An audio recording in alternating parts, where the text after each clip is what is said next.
c'est qui est là-haut? C'est Quentin. Qu'est-ce qu'il fait là-haut? Quentin, il est en train de grimper dans un arbre, uniquement à l'aide des branches. Le but, en fait, c'est tout simplement que voilà, nous on installe une corde là-haut, ce qui lui permet de grimper totalement sécurisé.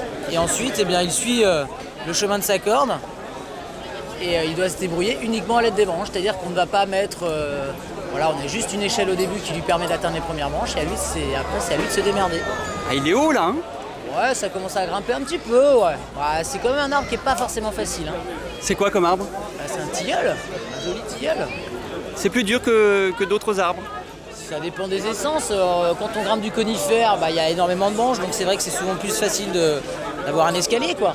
Les feuillus, effectivement, il faut avoir tendance à réfléchir. Le hêtre est un arbre qu'on grimpe beaucoup parce que c'est souvent des arbres intéressants, quoi. Le chêne, le tilleul, on grimpe tous les arbres un peu, hein. Ah ouais?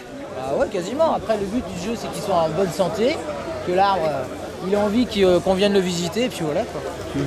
Et les images seraient carrément mieux de là-haut, je pense. Donc on va te mettre un baudrier, et puis tu vas... Ici, regarde, tu vas pouvoir faire une vue d'ensemble de la foule. Regarde, tu vas pouvoir être dans un hamac tranquille, faire des zoomer sur ce que tu veux, ça sera carrément... On va te hisser jusqu'en haut, te mettre sur une corde et t'installer tranquillement, sans le moindre effort, grâce à cet ascenseur à énergie humaine renouvelable. Ça va très bien se passer. Mais on n'a rien contre l'effort. À moins que tu veuilles monter... Non, je préfère être équipé tout de même. J'ai beaucoup de copains chez les acrobranchés. Ouais. Nouilly... Oui, ouais. Il est pas là, par hasard? Nouilly, il n'est pas là. Rachel, il devait être par là. Je ne l'ai pas vu encore. Je le vois plus souvent, mais coup, Nouilly... On salue l'arbre avant de le grimper. Donc tu peux aller l'embrasser, Je suis désolé, le mais... toucher ou... Ah oui, j'aime beaucoup les arbres, mais ça prend des formes différentes. D'accord. Il faut laisser à Très chacun Ok. son type de contact avec la chose vivante. D'accord. J'en ai connu qui faisaient tout un cirque avec des bougies, de l'encens et des messes basses. Non, ça alors là. Ah non, Non, mais sans blague. En forêt équatoriale, on voit des mecs qui se livrent à des espèces de cérémoniales. Non, là, je suis pas. J'aime beaucoup les arbres, mais eux, ils n'ont pas du tout besoin de moi. C'est le platane d'Orient, ça. Ouais. Monsieur, Ouais. allez, pourquoi vous êtes là aujourd'hui? Eh bien parce qu'il y a une manifestation sur les arbres et que dès qu'il y a une manifestation sur les arbres, c'est sympathique parce qu'il y en a aussi qui sont nuls. Je suis jamais très loin. Il y a simplement le fait que les arbres, ils ont besoin qu'on s'occupe d'eux et qu'on en parle. Et donc voilà, j'estime que ma place est ici. Les arbres, c'est mon truc depuis très très très longtemps. Comment faut s'occuper des arbres? Leur fiche la paix.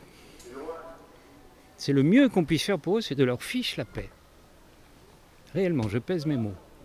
Alors évidemment, attendez, il faudrait, si vous avez des arbres fruitiers et que vous voulez faire le maximum de production, c'est sûr qu'il faudra des tailles qui permettent à la lumière de rentrer, etc. Bon, si vous êtes breton et que vous voulez des fagots chaque année, vous allez tailler des ragosses. Bon, dans des applications particulières, ok, on peut s'occuper des arbres de cette façon.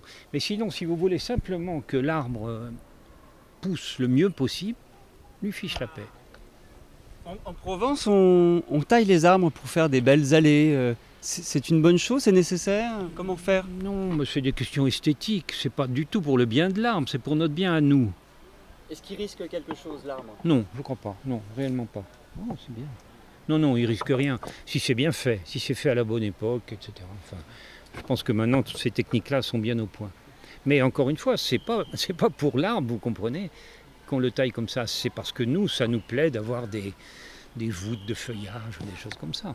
Ça veut dire que l'arbre pourrait très bien vivre sans nous?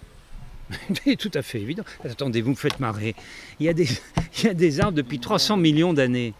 350 millions d'années, le dévonien moyen. Et nous, attendez, on est arrivé tout dernier là-dedans. Vous prenez une pile de feuilles de papier de la hauteur de la tour Eiffel, ok? Et ben nous, c'est la feuille la plus haute.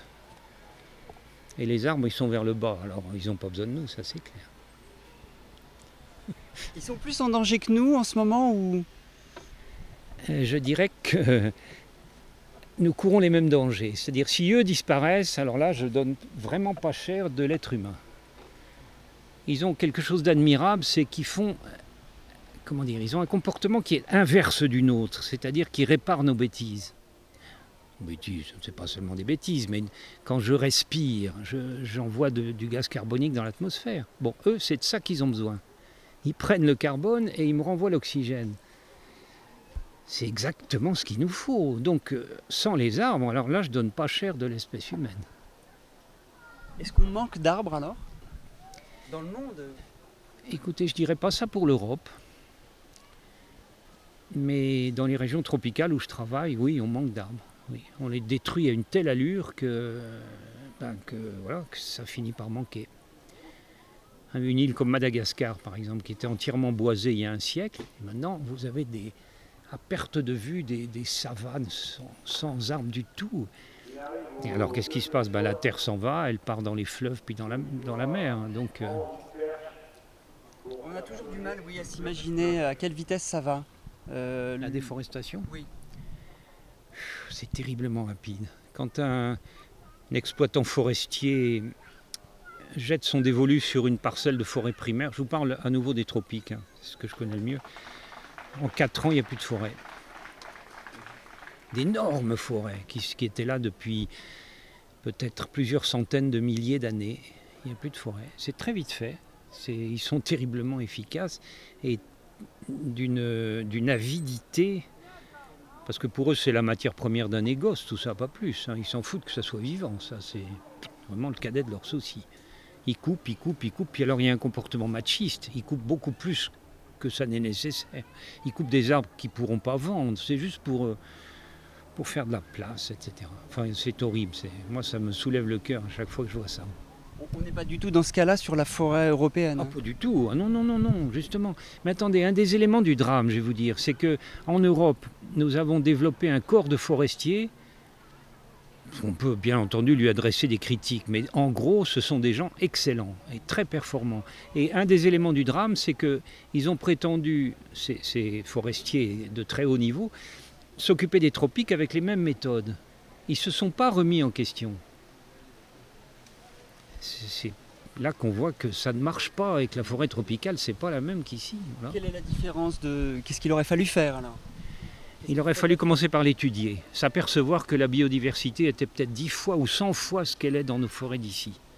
La biodiversité, ça veut dire qu'il y a plus c'est-à-dire les espèces en général, plantes, animaux, mais également les bactéries, les champignons, les virus, tout ce qui est vivant. Bon, vous multipliez ça au moins par 100.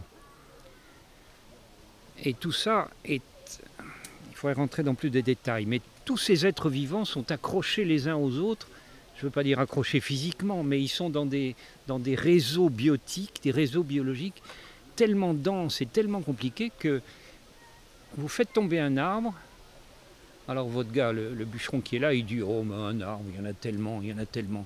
Mais en réalité, en faisant ça, il brise le départ d'une chaîne écologique.